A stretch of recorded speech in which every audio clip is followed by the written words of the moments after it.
Hi guys, welcome back to my YouTube channel. It's me, the Frugal. So today I want to talk to you about why saving alone is not enough to get you to financial freedom. And then I want to share 5 things that you have to do as well as saving to get you there. So let's get into it.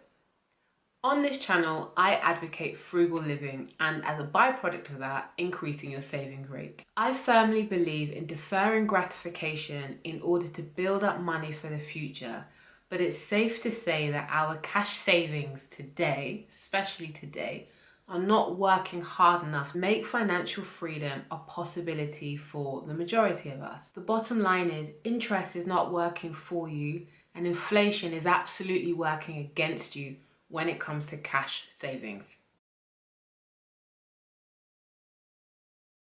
Interest is offered to people to attract savers to deposit their cash in banks, so the banks can use that money to fund lending to borrowers. Interest rates are high when banks need your money, but they're low when banks don't need your money because lending levels have reduced or because banks can get cheaper money elsewhere, which is where the Bank of England comes in. The Bank of England sets the interest rate that it will lend to banks. This is called the base rate.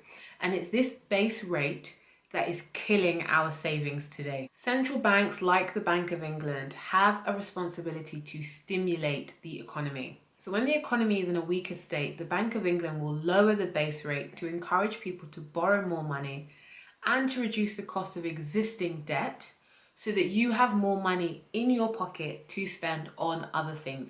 The whole idea is to get people to actually spend more so our economy grows that way. So bearing this in mind and also thinking about the context of this pandemic that we're living through, the base rate in the UK since March 2020 has been 0.1% and still is at the time of filming. Okay, so back to the banks. Banks can now borrow cheaper at this 0.1% level. And because banks make their profit from the difference between the interest rate that they charge borrowers and the interest rate that they give savers, saving rates now must be lower to maintain their profits. So unfortunately, our savings are no longer growing or doing very much because interest and therefore compound interest are pretty weak, especially when you compare them to other options. Let's start with a definition. Put simply, inflation is the broad increase in prices of goods and services that mean that your £1 is now worth less than it was before. So in 2020, your £1 will buy you less than it did back in 2019. When inflation is present, money just does not go as far. Okay, so what does that have to do with your savings? Inflation is currently set at 0.5%. So prices today are 0.5% more expensive than they were last year. So in terms of your savings, if your savings pot is not earning you at least 0.5% in interest returns, then your money will be worth less next year. 0.5% inflation rate doesn't sound so bad at the moment, but the inflation rate is suppressed because we are living in unprecedented times. How many times have we heard that at this point? But it is true. As inflation encourages people to buy sooner, thus boosting the economy, central banks, such as the Bank of England, generally aim for inflation somewhere between 2 to 2.5%. So ordinarily we would be seeing something around 2%. So let's use that as an example moving forward. If you put £100 in a savings account earning 1%, you will have £101 in 12 months' time. However, due to inflation at 2%, you would need £102 in 12 months' time to be able to afford £100 worth of stuff priced today. So your savings of £101 or your 1% interest rate return is not enough to mitigate against the impact of inflation. Instead, you would need a savings rate of at least 2% to retain the same purchasing power as the year prior. Okay, so now we have a little bit of insight into why interest rates and inflation mean that not only are our savings not growing, not doing very much at the moment, they are actually worth less and less each year without us even noticing. So what should we be doing as well? Notice that I said as well, not instead. Everything starts with savings. However, there are some things that we can do to improve our returns and optimize our approach. And I'm going to share those now. So number one is shop around. Whether you're saving for a house, a car, or you're just saving for saving's sake, be prepared to move your money to a bank or an institution that actually wants your cash. Banks will usually offer more attractive fixed saver rates if you are willing to save your money for a year, 3 years, or 5 years. Also, banks are more likely to give you more attractive rates if you are a new customer and you can take advantage of those introductory periods. Alternatively, some current accounts can actually offer some inflation-beating rates that can be used as a savings account if you're able to manage your money in that way. The key to remember is that if your interest rate is higher than inflation, your money is actually doing something. It is increasing in value, or at the very worst, it's remaining value neutral. Be prepared to do a little bit of work, a little bit of research, so that you can actually take advantage of compound interest. And also definitely consider putting your cash into an ISA so that you don't have to factor in the tax liability, because that is definitely still a thing. The second thing to do as well is to invest your money, whether in stocks, property, or other investment vehicles. Investing gives your money the potential to grow faster than in a savings account, because over the long term, investing attracts higher returns. So I just want to make this clear. The reason why you can achieve higher returns with investing over just saving cash in a savings account is because we're now introducing risk.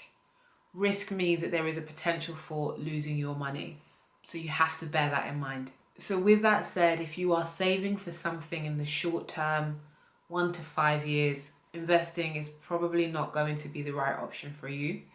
But if you're saving with a goal that is 10, 15, 20 years out, you're just saving for saving's sake, you're looking for financial freedom, whatever that may be, in the long term, then investing may be the right option for you. I'm not giving you any advice or recommendations, but you may want to look at ETFs, index funds, or maybe even bonds if you are looking for something that is very low risk. Shop around. Doesn't have to be stocks, doesn't have to be property, doesn't have to be crypto. Pick something that is right for you, but do your own research. But I highly recommend getting your savings to work harder for you by investing.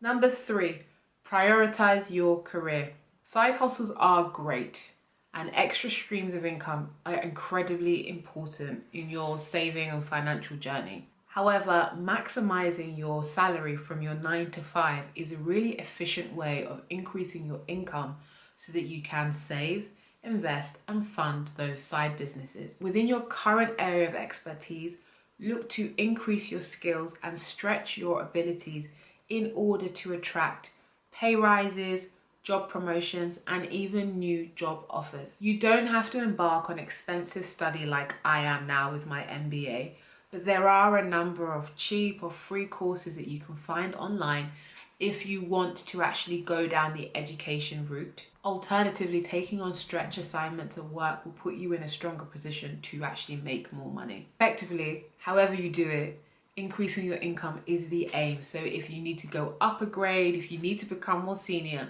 figure out a way to do it and make yourself that person. Optimize your time at work. Number 4 may sound a little bit out of place, but it is maximize your pension contribution. I know recently all we really hear about are the people that are retiring in their 30s and 40s. But realistically, the majority of us will not retire that early. But because we need to accept the fact that the majority of us will retire in our 60s, hopefully not our 70s, we have to remember that our pensions are still really important and that we need to be contributing enough to actually make retiring a reality. The Office of National Statistics found that people that actually save into a private pension rather than just hoping to rely on a state pension are £10,000 better off each year than those that don't save into a private pension. Retirement may seem like it's quite far off, but it is important that we consider it now while we are young enough to make a difference. So the first thing to make sure that you're taking advantage of is the employer match. If you have a workplace pension scheme where your employer will give you some money towards your contribution if you contribute something, make sure you are hitting the level that will give you the maximum contribution from your employer. So if you contributing 6% will get you a maximum of 8% from your employer, make sure you do it. Do not leave money on the table, because effectively that's what you're doing. Interestingly, a lot of us are actually today making this mistake. Research from Royal London has actually found that 3.2 million people in Britain are not taking advantage of the employer match, which means they're actually missing out on £2 billion worth of additional contributions, and then actually losing about £650 worth of pension value from their pot each year. And it actually gets better when it comes to free money. Don't forget that the government will provide tax relief on top of your pension contributions. If you're a basic taxpayer in the UK, it will be 20%, or a higher rate taxpayer, 40%. So what that means is for every £100 contribution into your pension, it's actually only costing you £80 if you're a basic tax. And finally, number 5, because obviously we need to talk about it, but it is to diversify your income. We can't sidestep it. This is important. We've already discussed prioritizing your career to maximize your actual income so that you can save more, and also investing for dividends, capital gains, or rental income, depending on the option that you take. But if you do want to retire before you're 65, relying on your salary will likely not be sufficient, so you are going to have to introduce additional income streams to get you there. Think freelancing, e-commerce, dog walking, really doesn't matter, whatever it may be, whether you have a skill, you learn a new skill, or it's something that you do for fun that just so happens to be monetized. Do it, make more money, and put that money that you're earning to work. Full circle, invest it, get your money to grow, and then maybe you'll be able to retire early.